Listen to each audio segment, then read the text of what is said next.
E eu acredito em cada uma dessas palavras que eu citei enquanto orava, mas uma delas agora me faz queimar o coração, e eu acredito nisso, que toda geração, todo indivíduo tem a oportunidade de escrever uma história.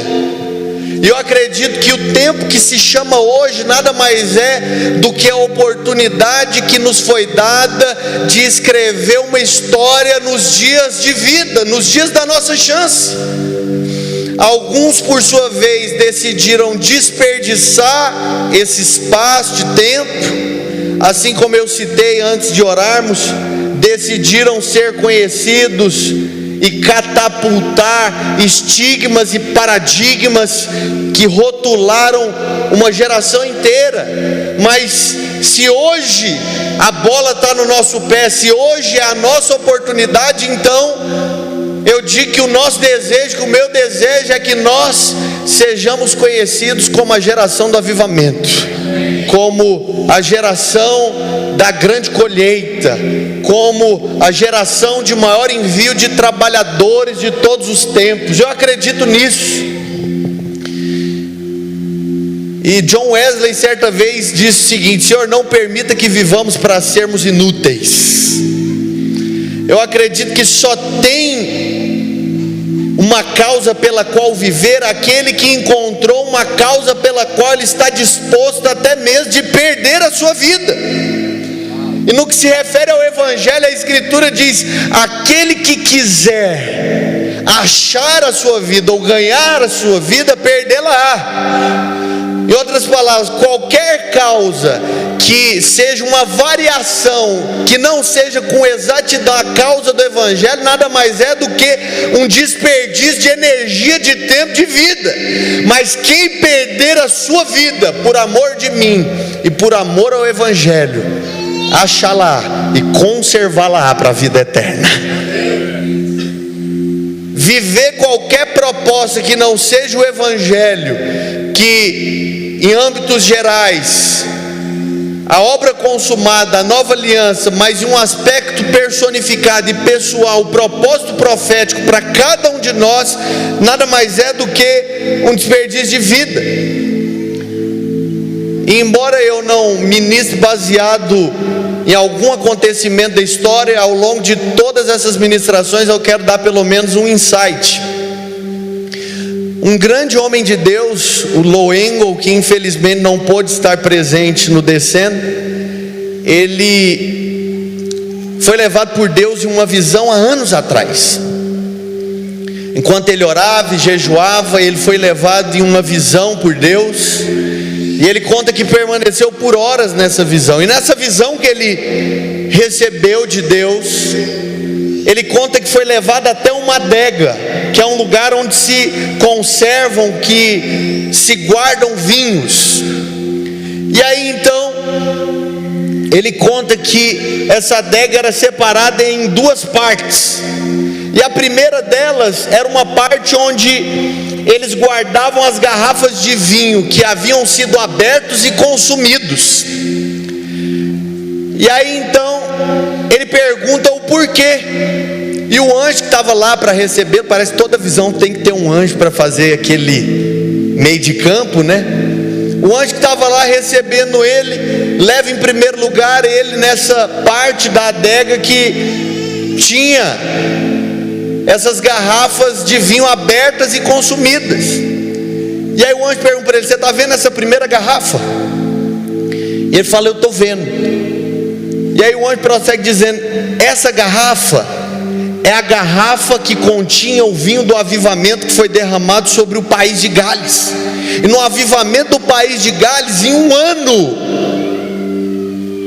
100.000 pessoas foram alcançadas em um ano. E a palavra, na verdade a história conta que Evan Roberts clamava desde os 13 anos de idade por uma grande colheita, por uma grande chuva.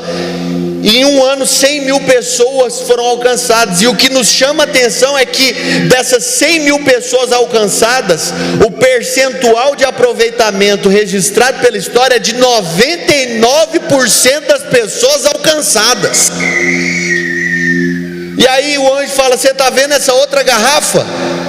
Falou: estou vendo. Falou: esse é a garrafa, o recipiente que continha o vinho do avivamento da rua Azusa, que foi o avivamento que teve maiores implicações ou efeitos práticos em nós hoje. Foi o avivamento que trouxe uma revitalização carismática, pentecostal, de compartilhamento, de liberação de dons, de sinais, e por aí vai.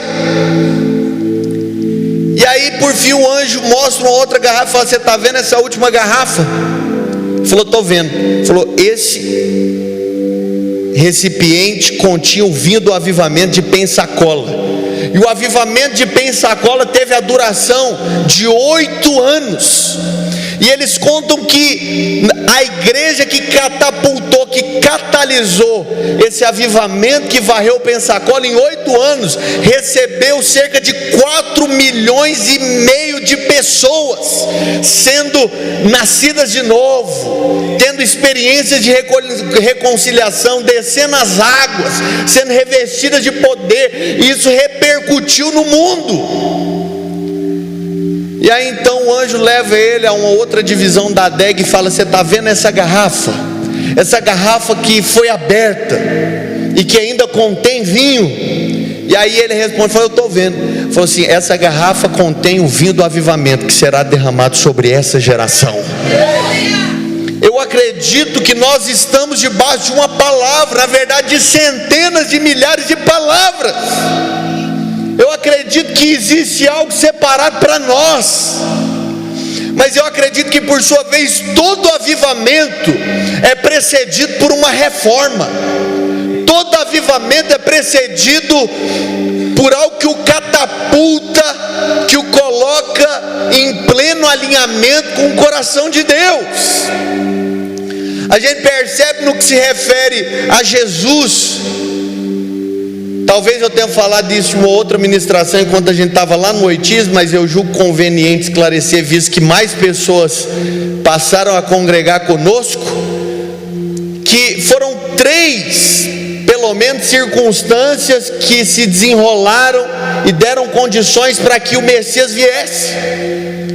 A primeira delas, os romanos criaram os correios, um veículo de comunicação que rompia até então a barreira do espaço e tempo. Os gregos introduziram a helenização, a unificação, uma língua mãe que permitia que todas as pessoas conseguissem falar e entender. E os judeus, por sua vez, considerando, haja visto que a eles foram confiados os oráculos de Deus, eles ensinaram a escritura. E aí, baseado nesse alinhamento, vem Jesus num tempo chamado plenitude dos dias. E se nós pararmos para observar, o momento que vivemos é semelhante, talvez não de maneira literal, mas nós passamos por uma reforma na política, uma reforma na educação, onde paradigmas têm sido confrontados, uma reforma na igreja. Nunca se falou sobre transição, sobre passagem de bastão, sobre uma atualização, como nos dias de hoje. Eu falo porque eu tenho uma rede de relacionamentos muito amplo, e o assunto que tem sido debatido nesses dias, basicamente, é esse. E nós vivemos esse tempo. E eu acredito que, tendo em vista esse avivamento, uma reforma, ela precisa acontecer. Em primeiro lugar, se tratando de nós como comunidade de fé, dínamos, nós precisamos confrontar uma teologia escapista. O que é uma teologia escapista? É a teologia que coloca a salvação como a linha de chegada.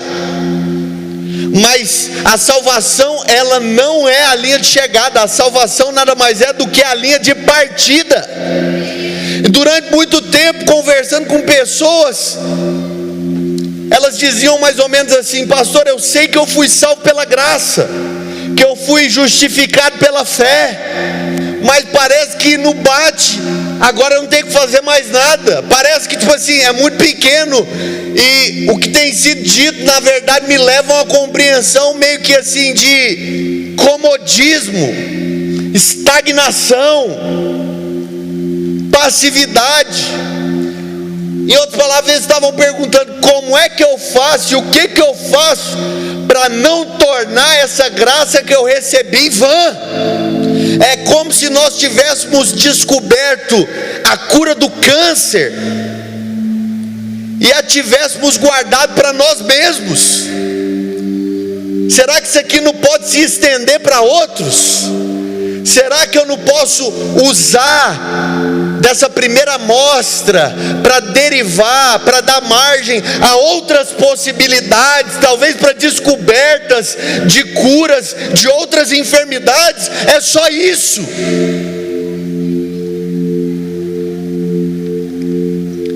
E eu entendo que tudo isso, de certo modo, também foi benéfico, porque a gente acabou também deixando de lado uma mentalidade legalista. Acabamos sepultando Moisés, mas é hora de nós valorizarmos a imagem e a figura representativa de Josué, porque Moisés, ele nos tirou do deserto, e a figura de Moisés mostra isso, que a lei só pode nos levar a uma vida de deserto, mas Josué, que é um tipo de Cristo também, ele nos fala de alguém que pode nos levar a uma terra prometida, a uma terra que mana leite e mel, a uma terra que vai ter adversários, e os adversários, eles não serão pequenos, desprezíveis, insignificantes, sem importância. Pelo contrário, até mesmo tendo por base o relato trazido pelos outros 10 espias, eles eram como gigantes, e aos olhos deles nós éramos como que gafanhotos. E não é só uma questão de que Deus vai varrer, é uma questão de que Deus vai dar estratégias militares, em que Deus vai usar de criatividade.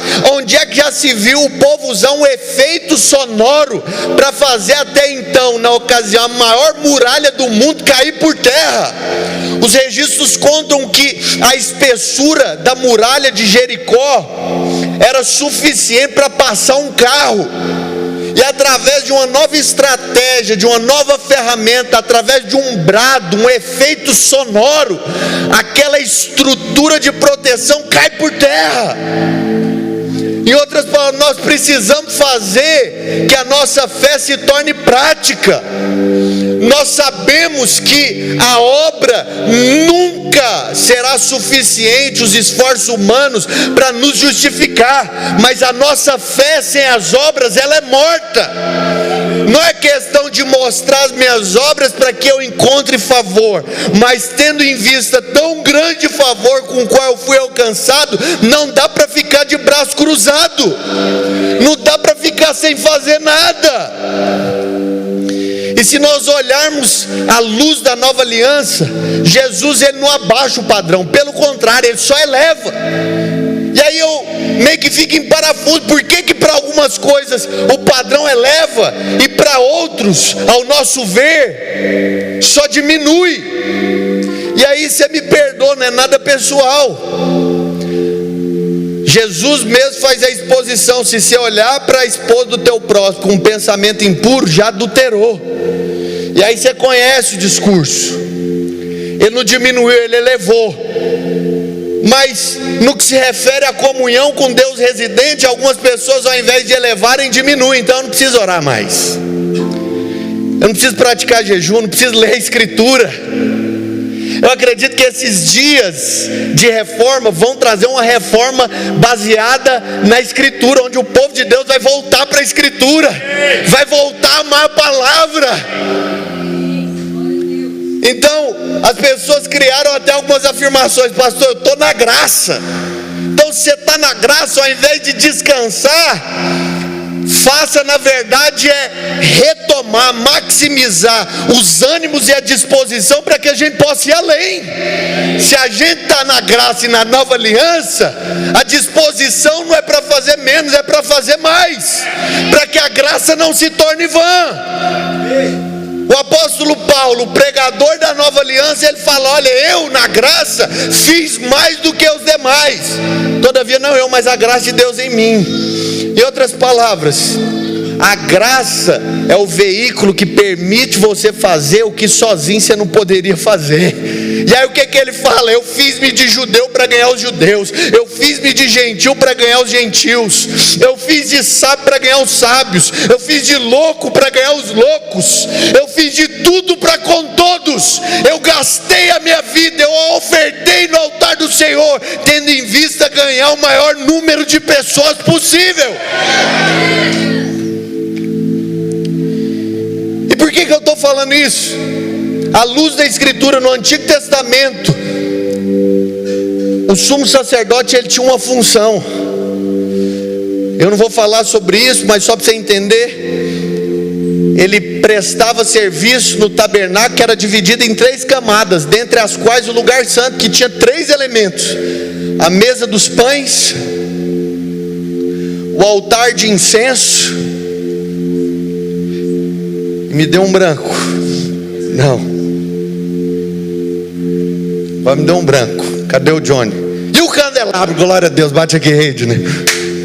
Uma salva de palmas para o Reide. Mas deixa eu te dizer, no altar de incenso, o que acontecia? Quem já fez churrasco aqui? O Reide não é um bom churrasqueiro, bate o novo, Reide. Você já percebeu quando você assa carne e demora, tem muita carne, o carvão que se consumiu se torna brasa? Já reparou isso? Só que o que a brasa na Bíblia que se tornou cinza, representa? A cinza representa algo que queimou e não queima mais. A cinza representa algo que era vivo, mas se tornou morto. E isso para Deus não era aceitável. Então ele tinha que ir lá com uma ferramenta chamada espivitadeira e remover as cinzas, para que continuasse a queimar, para que houvesse espaço para mais carvão, e ao invés de diminuir o potencial de alcance, isso se ampliasse. Então o que eu estou fazendo nessa noite é espivitando sua vida, tirando as brasas que queimaram um dia, mas não queimam mais, que se tornaram morte. E eu acho interessante, nossa, complicado aqui, viu?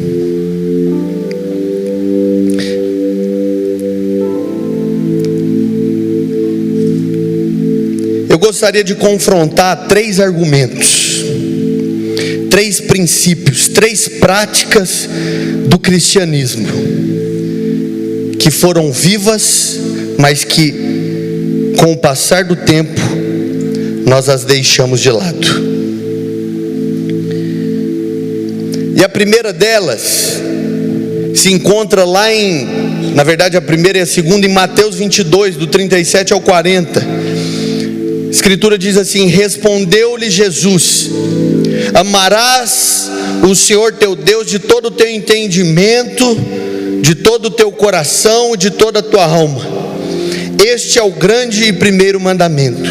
O segundo, semelhante a este, é: amarás o teu próximo como a ti mesmo. Destes 2 mandamentos dependem toda a lei e os profetas. E o primeiro argumento que eu gostaria, o princípio de confrontar, é: ame a Deus. Por quê? Porque durante muito tempo, baseado nesse entendimento, a gente ouviu o seguinte: olha, a única coisa com a qual você tem que se preocupar é a seguinte: que você é amado por Deus. E isso é uma grande verdade. A Escritura fala que Deus prova o seu próprio amor para conosco pelo fato de Cristo ter morrido por nós enquanto ainda éramos pecadores. Mas o próprio apóstolo Paulo prossegue dizendo: se nós o amamos é porque Ele nos amou primeiro.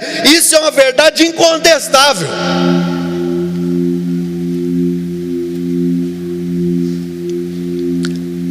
Mas me entenda, e se isso faz sentido para você, pode receber. Se não faz sentido, você pode pôr de lado. Quem aqui já foi amado por alguém, mas você não tinha interesse por aquela pessoa. Não precisa levantar a mão que eu não quero constranger ninguém. Então você era bonitão, talvez nem tanto, era graça mesmo, né? Deus cegando a pessoa para ver só o que Jesus veio. Só que você não estava afim. Por que eu fiz uso dessa aplicação? Parece que quando a gente fica reafirmando isso, em outras palavras, a gente está dando margem para dizer, tipo assim, Deus morre de amor. Eu morro de amor por ela, ela nem aí, ela nem. É mais ou menos assim. Mas deixa eu te dizer, o resultado de quem foi muito amado à luz da Escritura não é deixar aquele que o ama de lado, pelo contrário, é devolver amor. O próprio apóstolo Paulo, a própria Escritura se responde: se nós o amamos, é porque ele nos amou primeiro. Então o resultado de quem foi muito amado é muito amar também. É muito amar. Se isso não fosse importante, Jesus mesmo não teria exposto. Qual que é o maior mandamento? Ame a Deus. Eu quero te dizer, você deve amar a Deus, mas sob o entendimento de que Ele te amou primeiro. Mas isso não deve ficar por aí. É interessante que quando em João capítulo 21, depois de Pedro ter naufragado na fé, Jesus vai ter com ele, é verdade ou não é? No capítulo 13 de João, Pedro acaba falando: Jesus, eu não vou deixar o Senhor morrer. Se necessário for, eu vou morrer no seu lugar. Aí no capítulo 21, Jesus dá continuidade a essa conversa. A gente vê que no final das contas, o que Pedro disse que estava disposto a fazer não passava nem de longe perto do que era esperado. E aí Jesus vai ter com Pedro. E Jesus não dá uma cajadada em Pedro. Depois de constrangê-lo de amor, Jesus pergunta o seguinte, primeira pergunta: Pedro, tu me amas mais do que os demais? E aí Pedro fala: Senhor, o Senhor sabe que eu não consigo te amar como os demais. Eu te amo só como quem ama um amigo. No original, Jesus estava perguntando para Pedro o seguinte: Pedro, tu me agapau, que é uma variação do ágape, o amor de Deus, a expressão máxima de amor. Jesus estava perguntando: você me ama com o amor de Deus, com a máxima expressão de amor? E Pedro está respondendo: Senhor, o Senhor sabe que eu só posso te amar como um amigo ou como um irmão. Eu te provei, eu havia dito que eu te amaria mais do que os outros, ao ponto de me entregar, mas o Senhor viu que eu não dou conta. E aí Jesus pergunta pela segunda vez: Pedro, você me agapau? E aí Pedro fala: Senhor, o Senhor sabe que eu só te filéu. E Jesus pergunta por uma terceira vez: Pedro, tu me agapau, você me ama com todo o coração, com todo o entendimento, com toda a alma? Senhor, eu só te filéu. Jesus não descarta Pedro. Ele fala: então apacenta as minhas ovelhas, então cuida dos cordeiros. Eu sei, Senhor, que eu nunca conseguirei externalizar o amor como o Senhor fez, mas tudo que eu tenho eu quero te ofertar aqui. A máxima expressão ou capacidade de externalização do amor humano que eu posso dar é o que eu quero te entregar. Deixa eu te dizer, provavelmente todo mundo aqui já ficou apaixonado. E eu me lembro quando eu me apaixonei pela minha esposa. Jordã, para quem não sabe, ela foi minha discípula. E aí eu acabei me apaixonando por ela. E graças a Deus, ela se apaixonou por mim também. Essa é a graça de Deus, Deus dando tudo para quem não merece nada. E aí eu me lembro que teve a ocasião, a oportunidade em que ela completou 1 ano de vida. Ela estava fazendo aniversário. E eu pensei, falei: o que eu vou dar para essa mulher? Assim, primeira impressão é que fica, né? Se eu não cuido bem dela agora, depois que passar pro meu nome, já era. E essa história de passar pro nome é até engraçado, porque o Benjamin, o pessoal lá em casa já até aprendeu. Ele fala: papai, não pega isso aqui não, porque é meu. Eu falei: mano, não tem nada seu. Inclusive você não pertence a si mesmo. Todo mundo é meu, tá todo mundo no meu nome aqui. It's finished. E aí eu tô lá,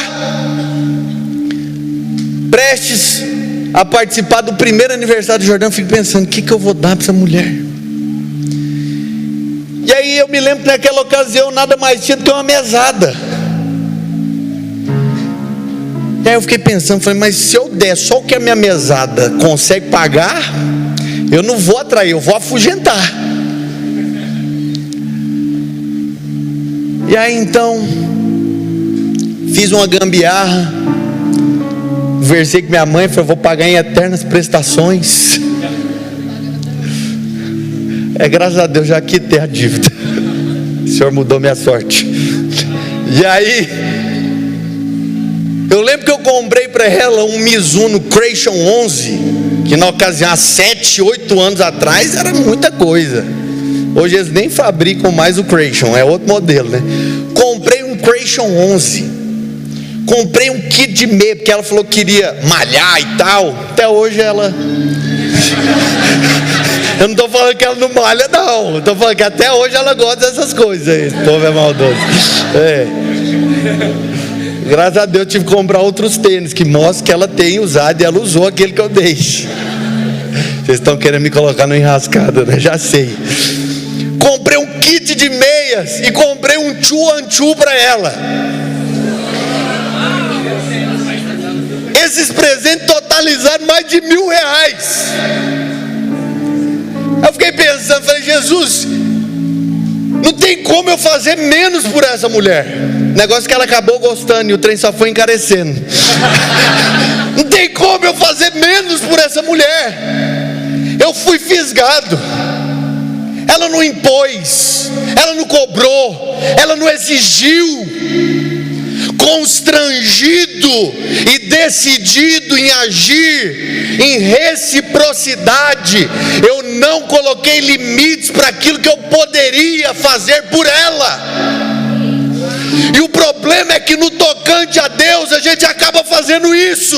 Ele já me amou, agora eu não preciso fazer, ele já está na minha. Mas deixa eu te dizer, quem foi muito amado é muito entregue. Não tem limites.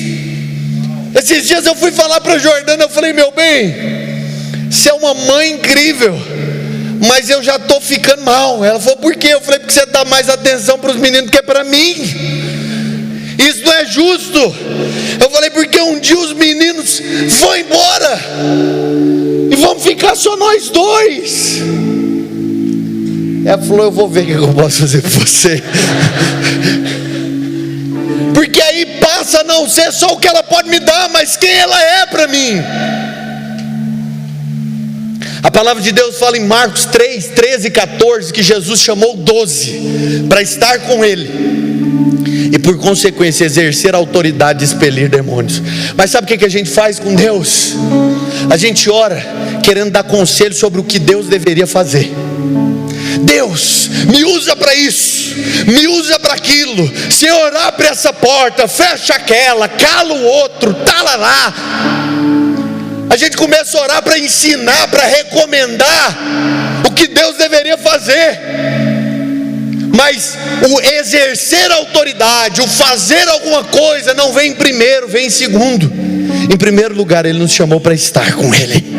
Quando eu e você entendemos o privilégio que existe em estar com Ele, nós não vamos desperdiçar nenhum momento da nossa vida fazendo qualquer outra coisa. Eu confesso para vocês, durante um bom período do meu ministério, eu fui um conferencista. Rodei o Brasil inteiro pregando. Fui em quase todos os estados. Em 3 anos eu viajei 78 vezes para pregar em conferências.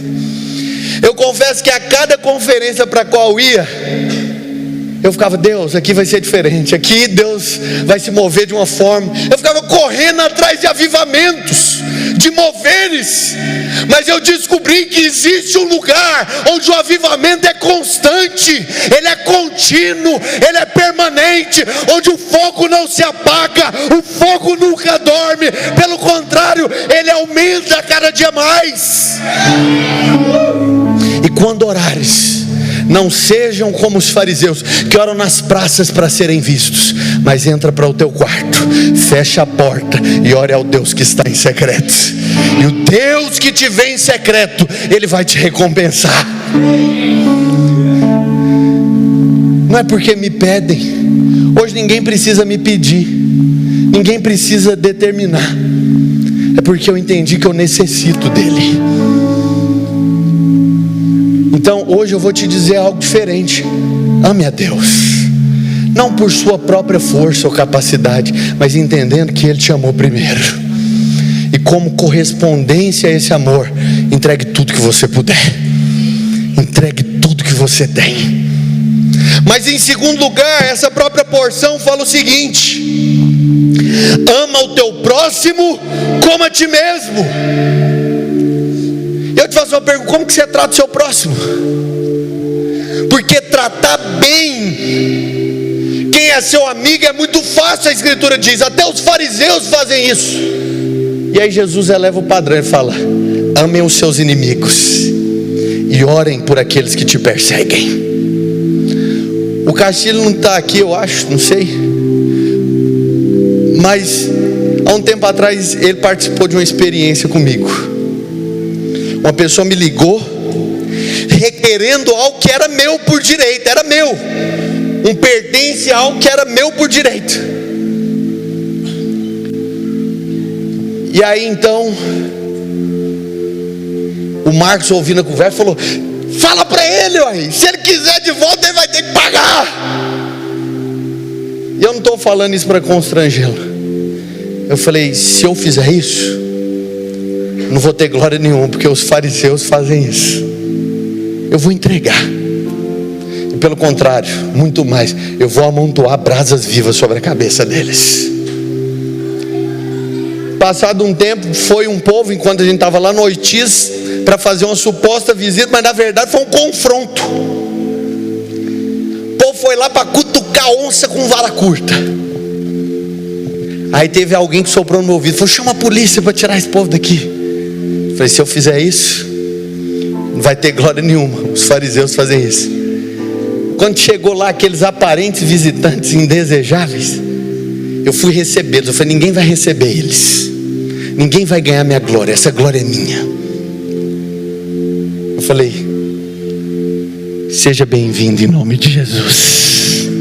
Eu quero te dizer que aqui é a sua casa, aqui é o seu lugar, você é muito bem-vindo, todos podem se assentar à mesa.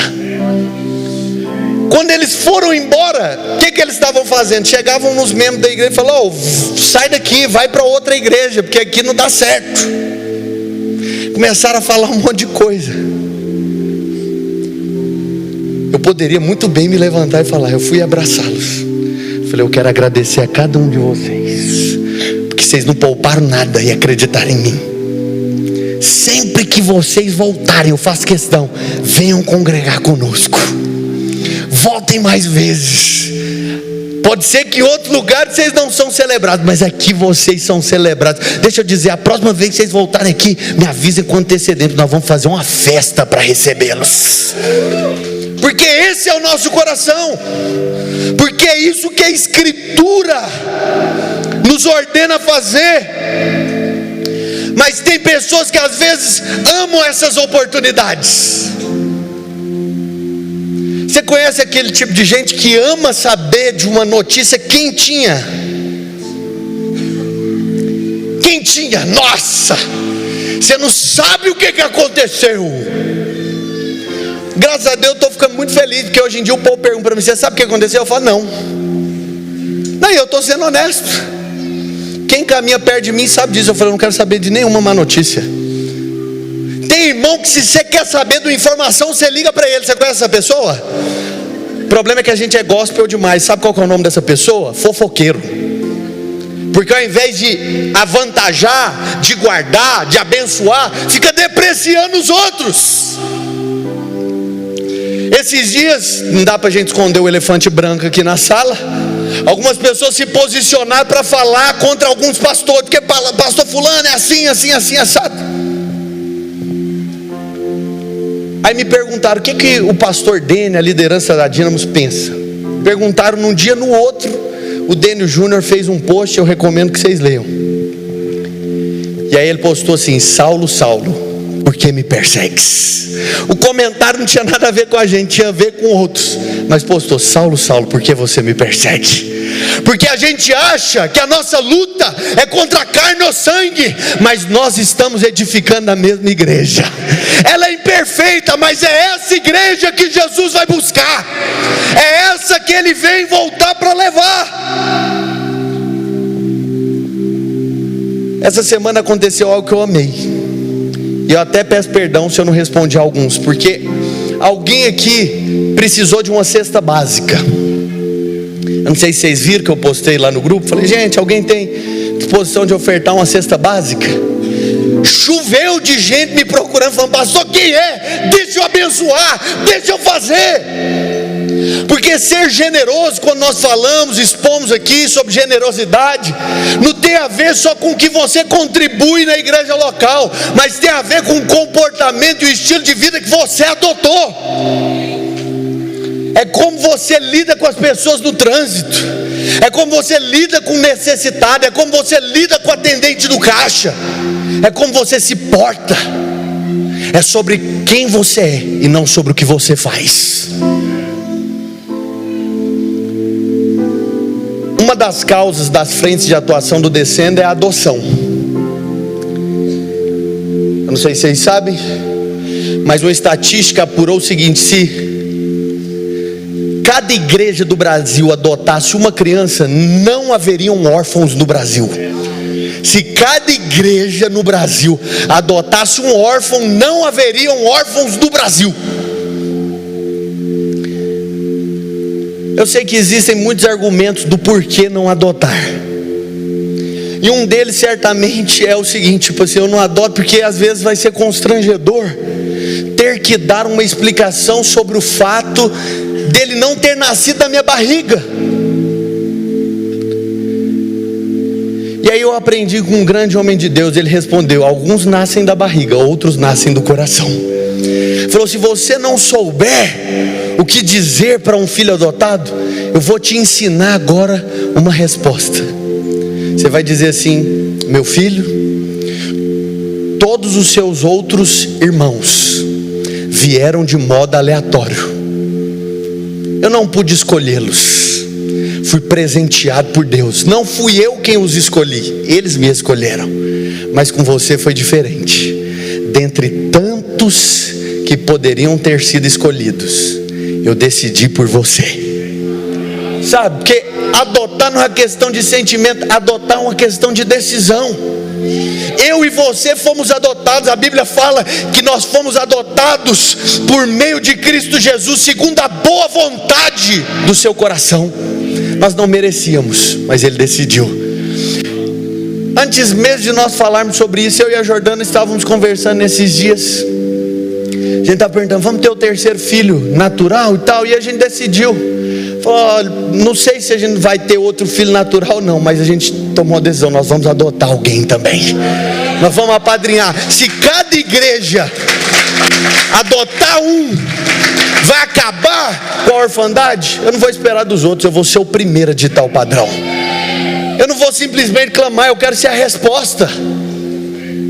E aí, deixa eu te dizer, alguns vão perguntando: e como que vai se manter? Olha, deixa eu te dizer, as aves não ajuntam, os lírios não tecem nem fiam, mas o Senhor cuida de cada um deles. Se o Senhor cuida das aves e dos lírios, Ele também cuida de nós.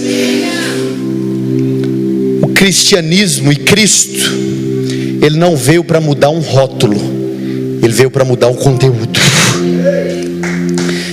Cristianismo não é sobre o que eu e você iremos receber ou podemos receber, é sobre o que eu e você temos a disposição de dar. Mas por fim,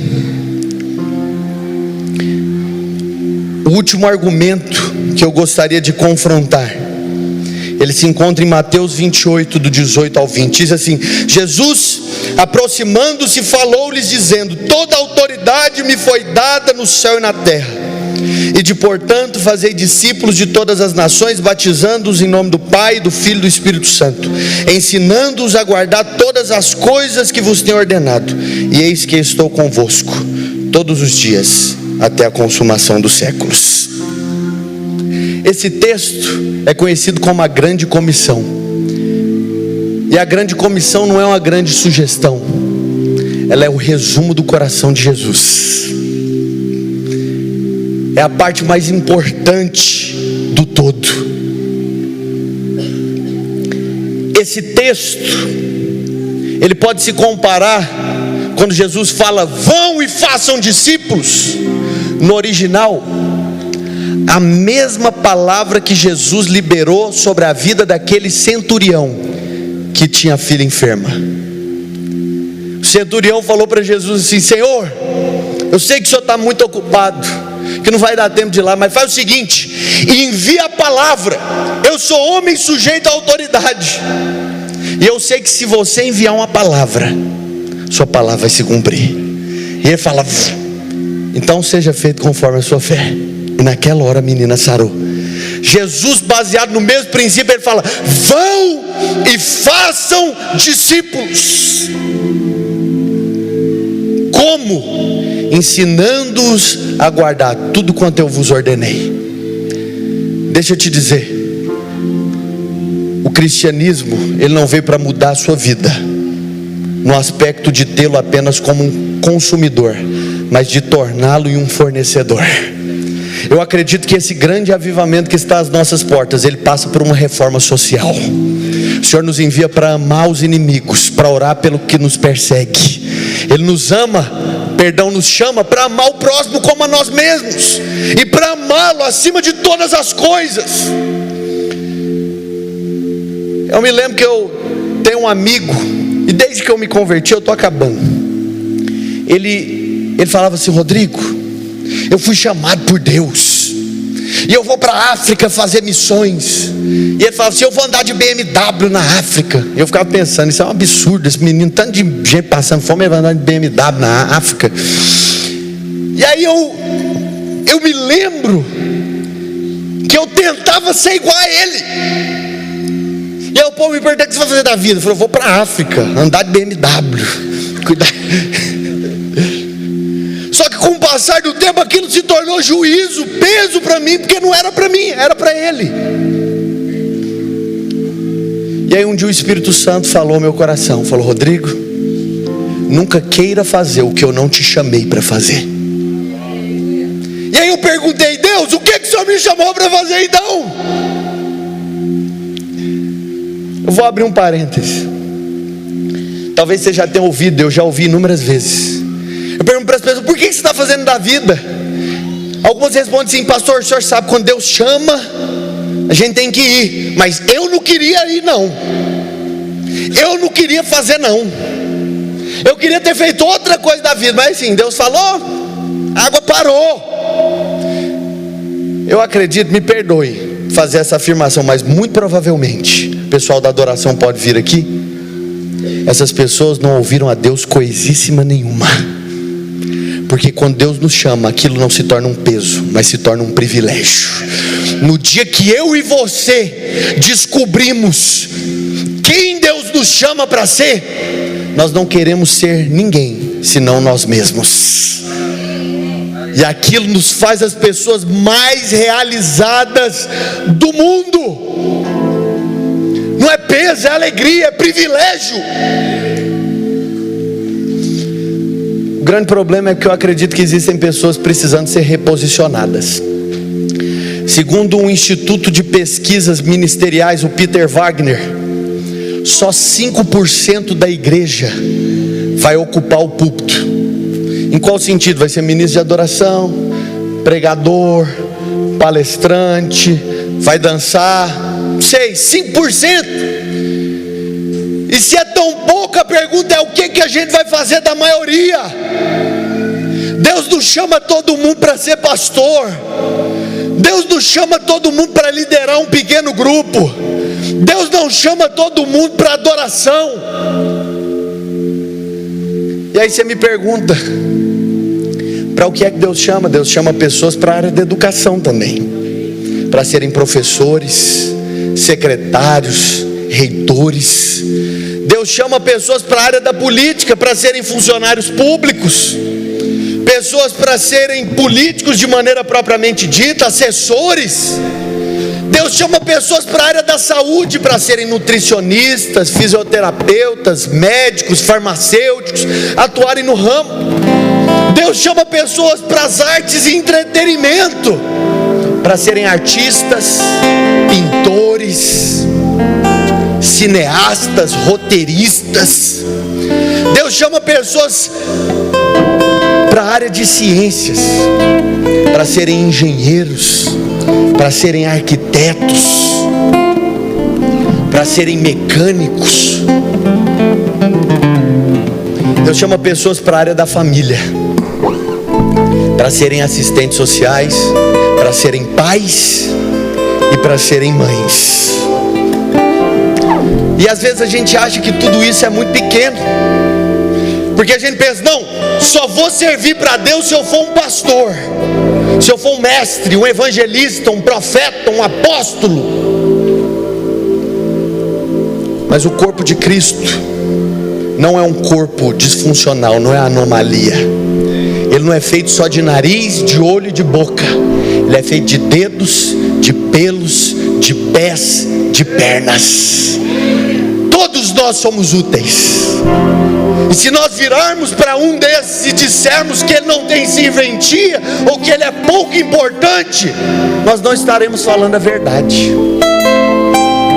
Porque o Espírito que te chama é o mesmo que chama o outro. É o mesmo Espírito que move tudo em todos. E aí você pode me perguntar, pastor, ok, então como empresário, o que eu posso fazer? Já que eu não vou estar lá pregando, ensinando. Ame, ore, chore, invista o que você tem. Às vezes é só uma vida, mas essa uma vida é como aquela ovelha perdida. A ovelha perdida tinha tanto valor ao ponto do pastor deixar as 99 outras ovelhas por causa de uma ovelha. É tudo uma questão de perspectiva. Conta-se que 3 pedreiros estavam trabalhando na mesma obra. Perguntaram para um, o que você está fazendo? Um respondeu, eu estou trabalhando. Perguntaram para o outro, o que você está fazendo? Ele falou, eu estou construindo uma escola. E perguntaram para o terceiro, o que você está fazendo? Ele falou assim, eu estou investindo na formação de novos líderes. Eu estou investindo no futuro de pessoas. É tudo uma questão de perspectiva. Mas quando você descobre o que Deus te chamou para fazer, você não quer fazer nada além disso. O desejo do meu coração é que hoje Deus nos tire de dentro de uma bolha gospel. É que hoje Deus nos tire do lugar de conforto, de estabilidade, o lugar da rentabilidade, do status, e nos leve para o lugar mais importante onde nós podemos estar, que é no lugar chamado o centro da vontade de Deus. Nesse lugar existem pessoas esperando por você. Não é por mim, não é pelo líder do seu GC, é por você. Eu e você somos a resposta dessa cidade.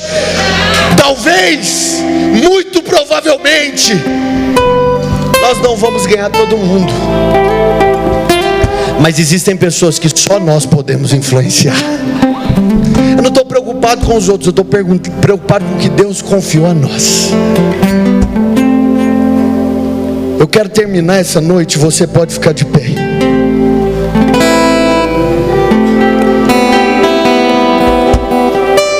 Conta-se uma história que uma mulher foi levada a um tribunal, ao tribunal de Cristo. Na verdade, várias pessoas. Aconteceu o dia do tribunal de Cristo para prestarmos conta do bem ou do mal feito por intermédio do corpo.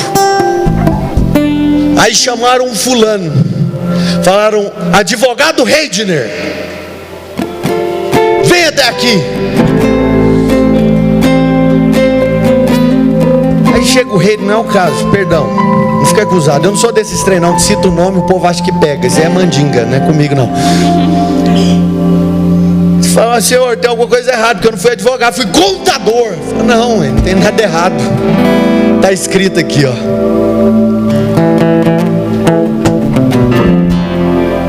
Senhor, mas eu servi na advocacia, servi a igreja. Mas servi na contabilidade, servi na igreja. Não, mas eu não te chamei para ser contador, eu te chamei para ser advogado. Aí vem o outro, professor.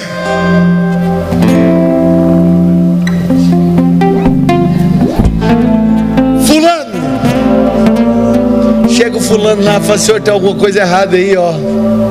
Eu não fui professor, fui pastor. Pastoreei uma igreja bonita, poderosa, cheia do Espírito. Pois é, o negócio é porque eu não te chamei para ser pastor, te chamei para ser professor. E aí chega uma mãe, já dando desculpa: senhor, eu não fui pastora, não fui nada disso que você falou, eu fui mãe. Eu dei a vida pelos meus filhos. Está aqui a fulano, o ciclano e o beltrano. E aí o Senhor fala: bem-aventurada você é, porque eu não te chamei para ser nada disso. Você foi fiel na posição de mãe, foi fiel no pouco, sobre o muito eu vou te colocar. Entra para o gozo do teu Senhor. Você pode perguntar: como que se desfecha isso, que encerra? Nós vamos fazer uma conferência, vamos anunciar isso para os outros? Não, nós vamos voltar para casa. Nós vamos começar a mudar o ambiente ao nosso redor. Nós vamos começar a mudar o mundo à nossa volta, a nossa comunidade, a sua vizinhança, a sua família. Durante muito tempo a gente preocupou em guardar as pessoas dentro de um prédio de igreja, mas está na hora de nós devolvermos a igreja para o mundo. Está na hora de nós devolvermos a igreja para o mundo. Amarmos os desprezados e orarmos por esses, darmos a nossa vida. Eu não sei o que Deus te chamou para fazer, mas eu acredito que só você pode fazer o que Ele te chamou para fazer. Se hoje você deseja ser uma resposta de Deus para essa geração, se hoje você não quer viver uma vida de inutilidade, se hoje você quer fazer valer os dias da sua chance, eu gostaria que você erguesse as suas mãos bem alto. Eu gostaria que você dissesse: Senhor, eu estou aqui.